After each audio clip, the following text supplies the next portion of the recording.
Hello and welcome to our channel. In this particular video we are going to look for conservation of momentum in its integral form. So earlier videos we have covered the conservation statement. You just go through it, link is given in the description. In this, the historical perspective, we have found the history by Indian philosopher Maharshi Kanad has already formulated in his Vaisheshik Sutra. Nobody knows the precise date of this person, but somewhere in the 6th to 2nd century BCE. The law of momentum was first formulated by René Descartes, French philosopher and scientist,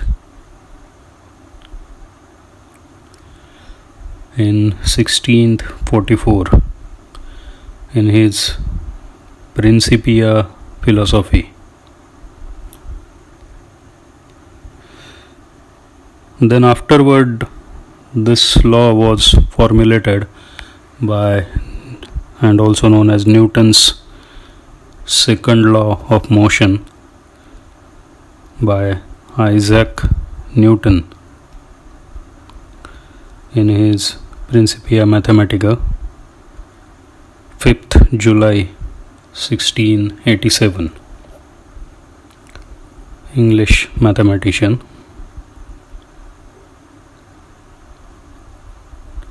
So that's the history of this conservation of momentum. Now the momentum term is a product of mass and velocity. It is a vector quantity and we need a vector formulation of conservation law, so which we have covered. Vector form of conservation law, the statement in mathematical version is partial change of time over control volume of property phi and plus flux part ds bar is equals to omega integral of q omega d omega plus qs bar ds bar. So this is the vectorial form of conservation law. In this first part is talking about variation of property within control volume, and second part is talking about flux, which is incoming and outgoing. Third term is volumetric source of property, and then last is surface source of property, in this case momentum. So since we have already said, like, momentum is mass times velocity, so let us formulate it. Momentum is mass times velocity. The property phi, we know that it is mv bar divided by v, volume. So this is nothing but momentum over volume. Let us call this equation 2. So this gives us mass per volume is density times velocity, where v bar, we know that u I cap j v j cap plus w k cap. U, v, w are velocity components along I, j, k, x, y, z directions. So flux F will have two components, two contributions. The first is convective flux. We model that as Fc and is equal to F phi bar into V bar. This phi bar V bar is known as dyadic product in tensor calculus, and this is nothing but rho v bar into v bar, since phi bar is rho v bar, we have formulated upside. So in equation 3, so from equation 3 in 5 we get this sixth equation. Okay, so let us understand what is v bar, which is a dyadic product. So we already know that v bar has components u, v, w and same u, v, w. So the order of first is 3 by 1 and second is 1 by 3. So inner dimensions are matching, so we can have a product of 3 by 3. So this is u into u, v, w. So u square, u, v, u, w. Similarly v, w, v square, v, u, w, u, w, v and w square. So that is 3 by 3. This is what is the definition of a dyadic product, velocity squared, v bar into v bar. So this term fc bar dot ds bar is rho v bar dot ds bar, and it can be written as v bar dot dm dot. So dm dot is basically the mass flow rate through surface ds bar, mass flow rate through surface ds bar. So that is the convective flux, that is first part of the flux. Then we have second part, which is diffusive flux, and we already have stated in the conservation formulation that this part is present in chemically reacting flows. For most of engineering applications we ignore, for most of engineering applications this term we assume to be 0. So that completes our left hand side of equation 1. Then let us go for right hand side, which has sources terms. So sources, for momentum, sources are nothing but actually momentum are forces. So there are two contributions again, external volume force, which we say as Fe bar, and internal force per unit mass, Fi bar.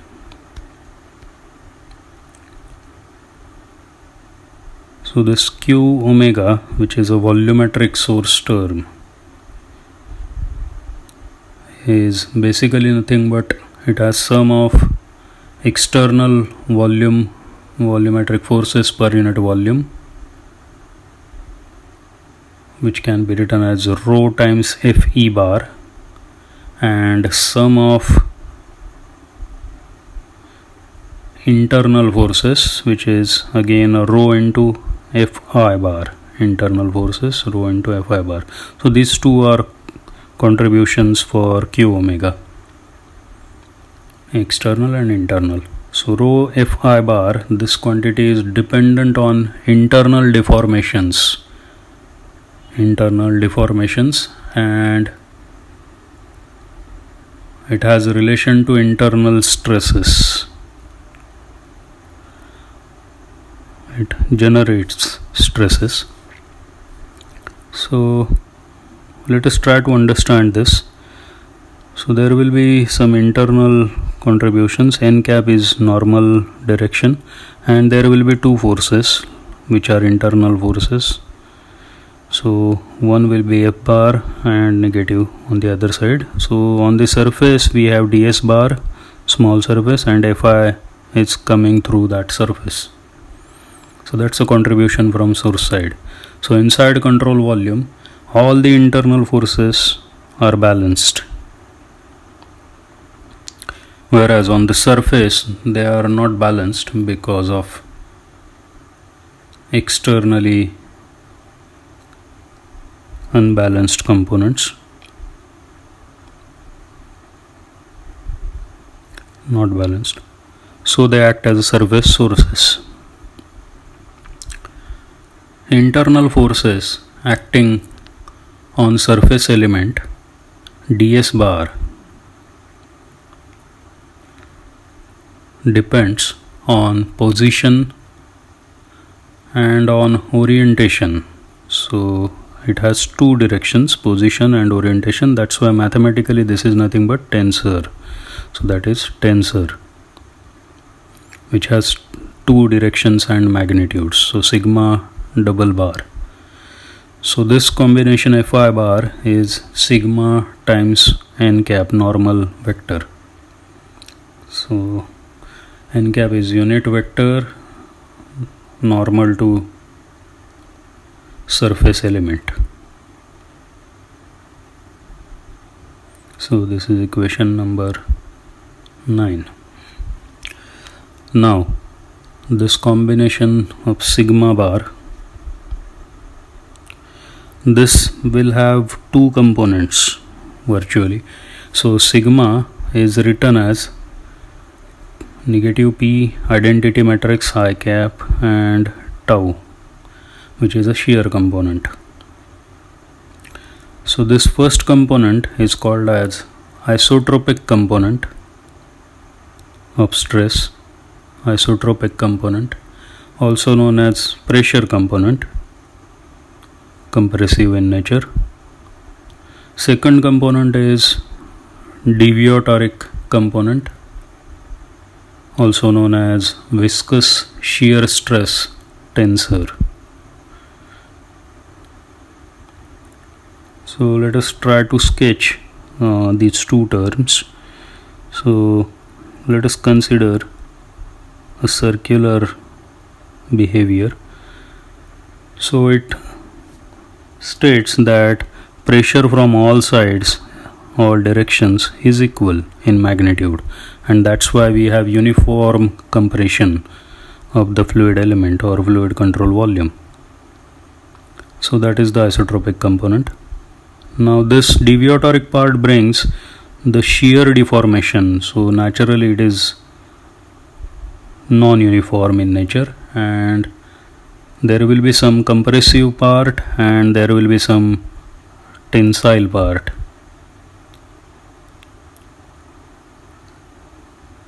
So these are the forces, let us say.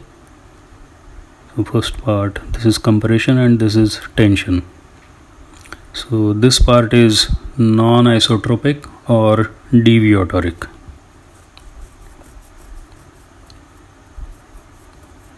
Now this equation 10 can also be written as sigma Ij is equals to negative p delta Ij plus tau Ij. These are indical notation form of equation 10. So I and j are indices. Their values are either can be x, y or z, and correspondingly or 1, 2, 3.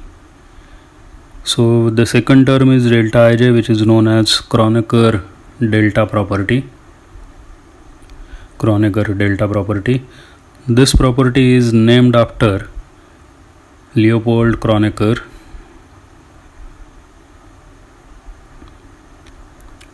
German mathematician, and this delta was first introduced in 1926. So what this property is, delta Ij is equals to unit value if I is equals to j, or otherwise 0. So this p, negative p, since compressive, delta Ij is second ordered symmetric tensor. Second ordered symmetric tensor. Now that completes the first isotropic part formulation. So we have a second component which is deviatoric part.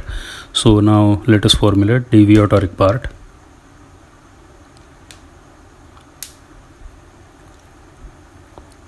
So tau, shear stress, is basically consequence of resistance to rate of deformation of fluid elements.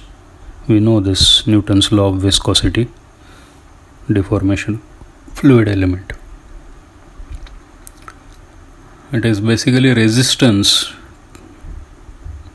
to rate of deformation, and this term is called as internal friction.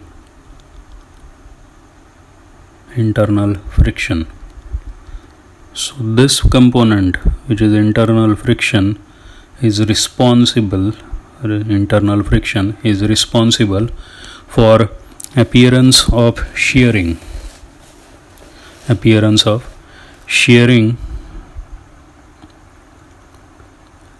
compressive and tensile forces. So as we have sketched above. So in short, this tau is a function of u, velocity, gradient of velocity, and epsilon dot, which is rate of strain tensor. So let us write that, where epsilon dot is rate of strain tensor.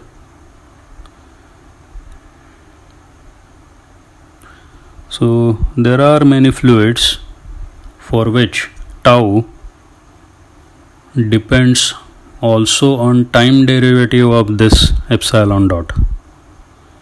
So rate of this epsilon dot, and such fluids basically are said to have memory. What do you mean by this term is, that is, effects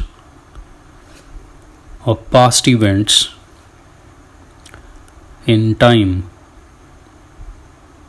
have influence on response at present time.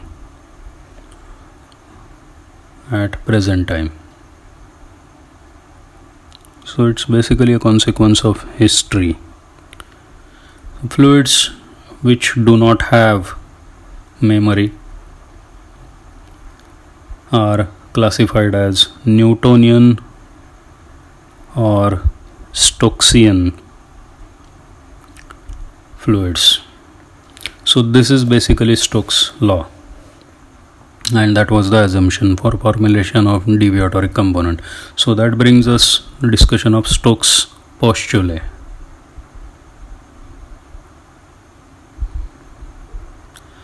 Okay, so it states that tau, shear stress, is continuous function of epsilon dot, independent of other kinematic variables. So it's a continuous function of epsilon dot, which is the rate of strain tensor. That's what Stokes assumed. Then form of tau does not depend on position or any direction. That is second postulate of Stokes. Also, tau is Galilean invariant, and for inviscid fluids, tau part shear stress is 0. So that is, sigma is directly isotropic part, which is negative pi, and tau is linear function of epsilon dot, strain rate. So these are Stokes' postulae, which helped in formulation of deviatoric components.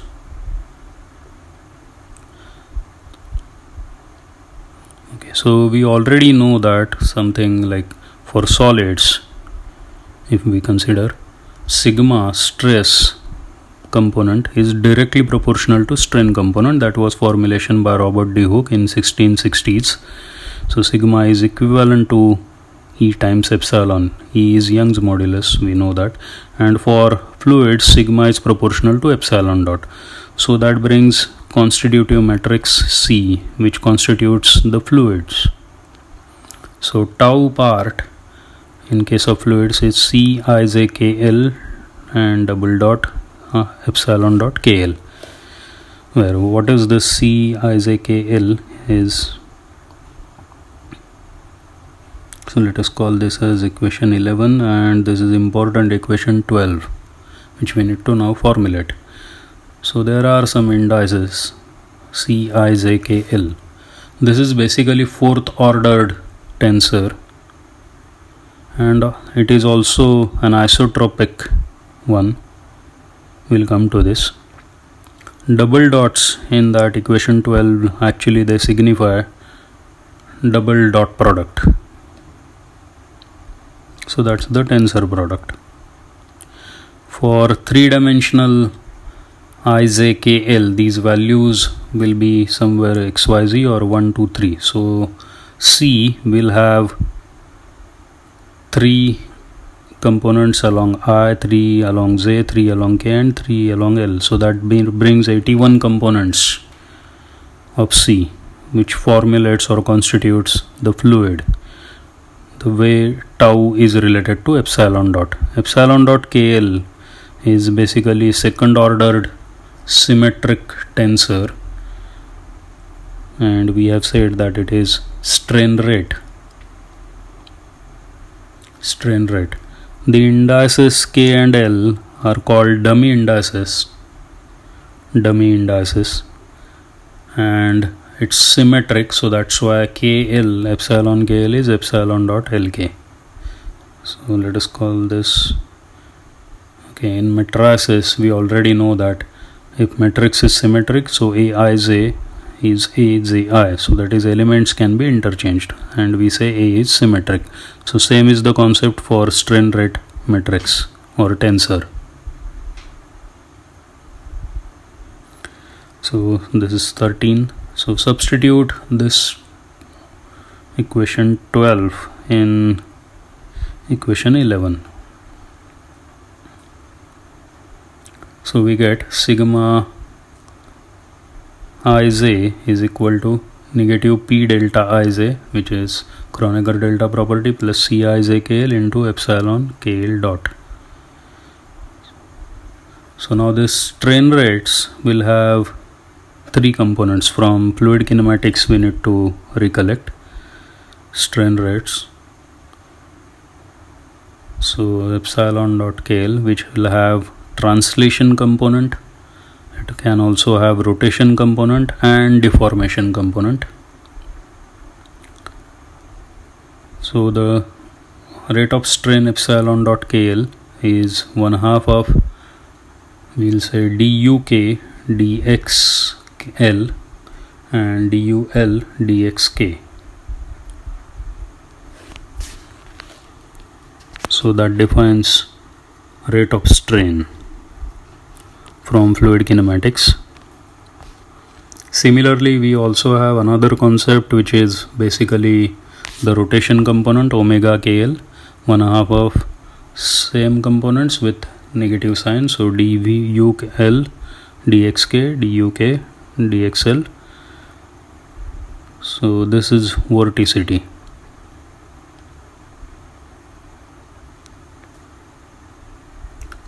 Okay, so in general the isotropic tensor of 4th order is defined as Cijkl is equals to lambda delta Ij delta KL plus mu times delta Ik delta JL plus delta IL and delta JK plus mu times delta Ik delta JL minus delta Ik delta JK. Okay, so this is 17th equation, where these lambda, mu and nu are scalar invariants. They are dependent on fluid, and later on we are going to show that these are nothing but actually the viscous components. Substitute 17 in, let us say, 14. So this 4th order tensor definition is, we are going to multiply it by epsilon dot KL. So that gives sigma Ij is this pressure component plus lambda times delta Ij delta KL, JL delta IL delta JK plus nu times delta Ik delta JL minus delta IL delta JK. So that's the standard definition multiplied by epsilon dot KL. So let us now take this delta epsilon dot KL inside the bracket. So that is negative, okay, sorry, that's supposed to be delta. Okay, so P delta Ij, first component as it is, second component lambda multiplied by these two deltas multiplied by epsilon KL plus mu times same way, so multiplied by epsilon KL plus this term delta IL delta JK epsilon KL plus nu times delta IK delta JL into epsilon KL dot minus delta IL delta JK into epsilon KL. So that completes the equation 19. Okay, so let us now rewrite this term delta Ij delta KL, and this term we are writing as LK. Since it is symmetric, we have stated upwards, and so that is LL in the inner dimensions will match mu times delta IK delta JL epsilon LK plus, so we are just writing the terms so that their inner dimensions before taking product will match, delta IK delta JL, and this should be LK minus delta IL JK, and this is good, KL. Okay, so now let us mark that these two inner dimensions LL, KK, LL again and KK are matching. So we can use the mere property of matrices, the product property. So as in matrices, Aij multiplied by B, let us say Ji, will give us this new matrix C, which will have order II. So similarly in these tensors we need to do sigma Ij is first term, so this now we are going to changing it to KK plus mu times epsilon dot JK, which are remaining dimensions. Similarly delta IL delta epsilon dot JL plus nu times delta IK and epsilon dot JK minus delta IL epsilon dot JL.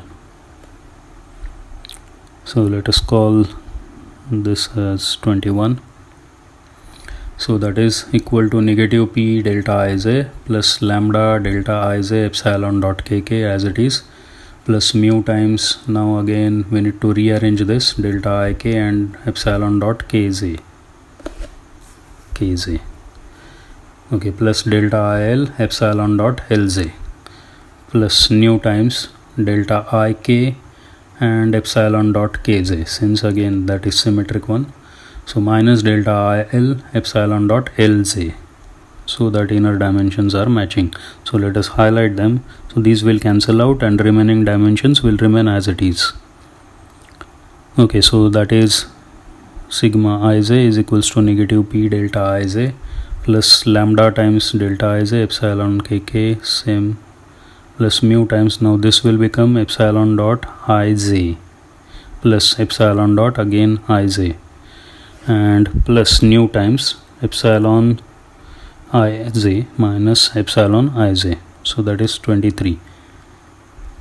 So this gives P delta Ij, and this will be twice of this epsilon dot Ij and nu times 0. So this third invariant will go off and we'll have only 3 terms on RHS. So let us rewrite them. Sigma Ij is negative P delta Ij plus lambda delta Ij epsilon KK dot plus 2 mu times epsilon Ij. So that's the final formulation for the term sigma Ij. Okay, so for pressure components, let us consider this is as isotropic component. So we already have first term. So for isotropic component, which is negative p and multiplied by identity matrix I, so that is nothing but negative p 0 0 0 negative p 0 0 0 negative p. Let us call this as first equation, and the trace for this particular matrix can be written as pii is equals to p11 plus p22 plus p33, that is addition of all the diagonal terms. So that is nothing but negative p plus negative p plus negative p, so that brings negative 3 times of p, which is pii component. So now, as per our notations, which is p delta ij, we can write down this pii can also be written as similar to p delta ij. So this case pii is nothing but negative p times delta ii, which is dummy index, Kronecker delta property. So composing or comparing these two equations, fourth and fifth, we can write delta is ii is equals to 3. So now we need to use equation 25, knowing that sigma ij is pij for I is equals to j. So let us change this. So now pii will be equals to negative p delta ii. So we are making j is equals to I. So plus lambda times delta ii epsilon kk as it is, plus 2 times mu epsilon ii. So now we already know that substituting this 6th, 4th in 26, we can write, so this is negative 3p on the left hand side, minus again 3p plus lambda times delta ii, which is 3, and epsilon dot kk, plus 2 mu times epsilon I, and that is 27th.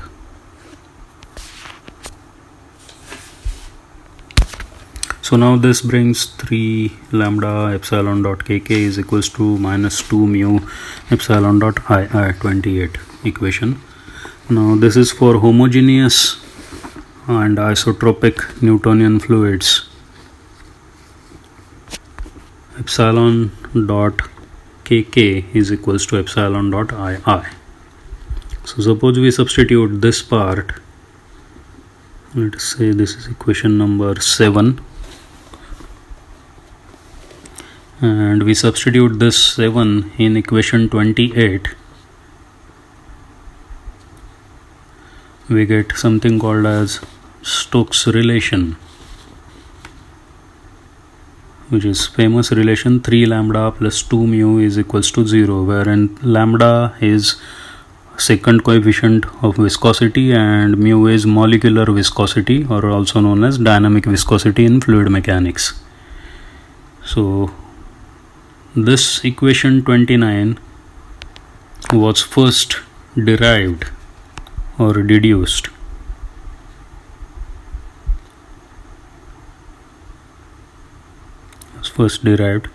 in 1822 by Claude Louis Navier,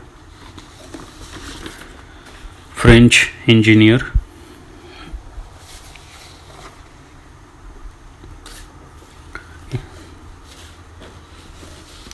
Then in 1829 by Simeon Denis Poisson, French engineer, mathematician.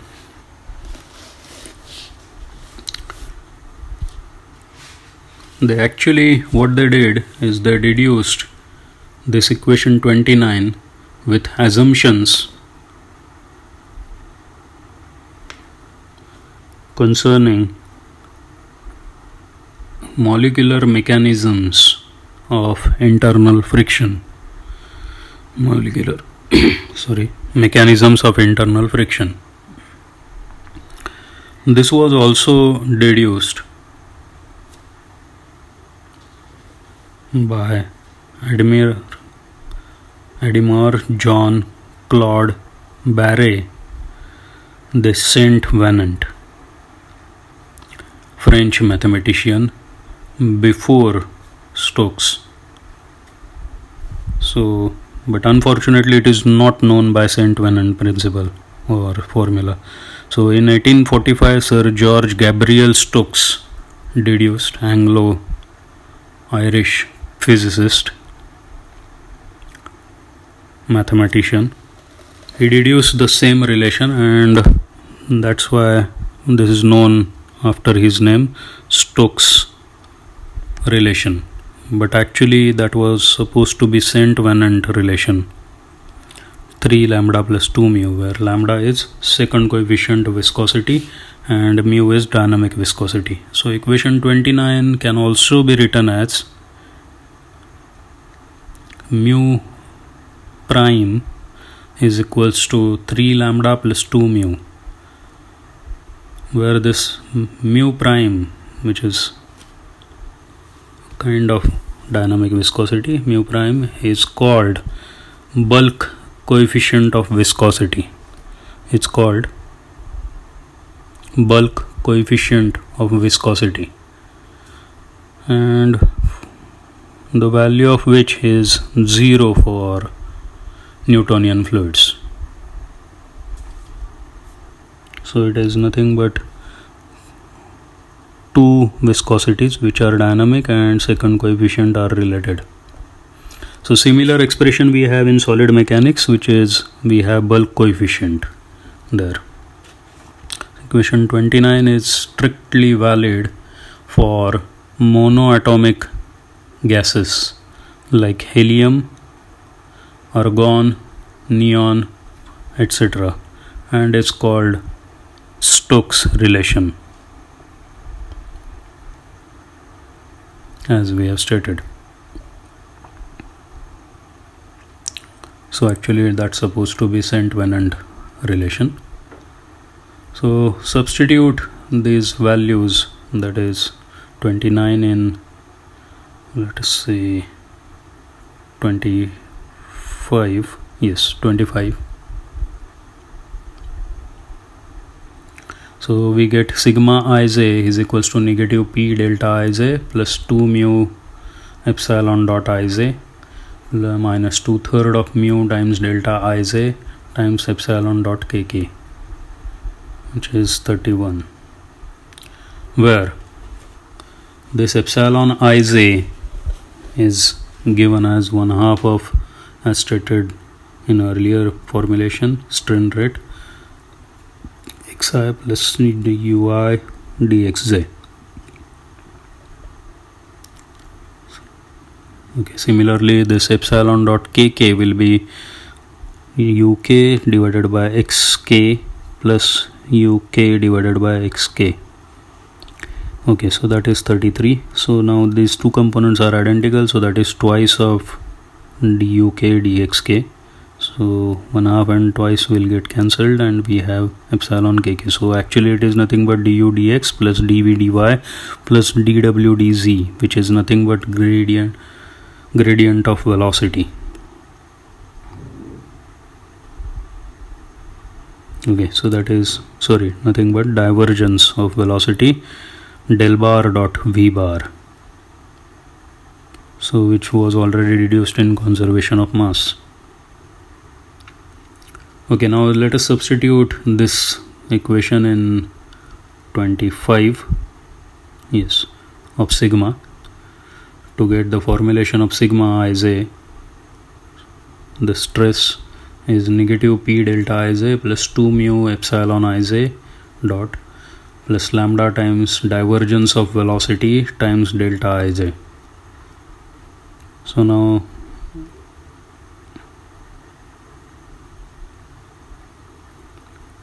this is the formulation which has first and second coefficients of viscosities, so that is tau Ij. So now this term, let us try to explain this term. So from equation 32 and 37. So those are second and third terms in 37. So tau ij can be written as mu times bracket dvj xi plus partial vi over partial xj minus 2/3 of mu times divergence of velocity into delta ij. So that is 38. So this can be written as mu times this bracket as it is. So mu is taken common minus 2/3 of divergence of velocity into delta ij, which is 39. Okay, so in short we can rewrite the equation 37 as sigma ij is minus p delta ij tau ij. So from equation 37. So now we have formulated all the terms which are required. So substitute all the terms in the equation 1, which is integral form of conservation of momentum. So we need to substitute equation 3. Let us highlight this as a phi term. Then similarly equation 6, which is convective flux,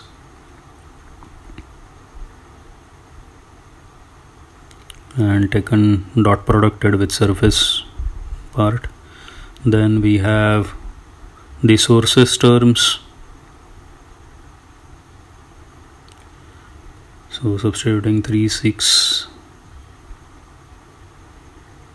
then sources terms. Yes, so this equation we need.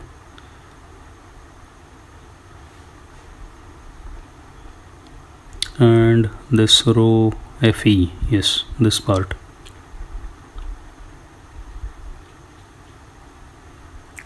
So equation 11 and equation 1 along with equation 40.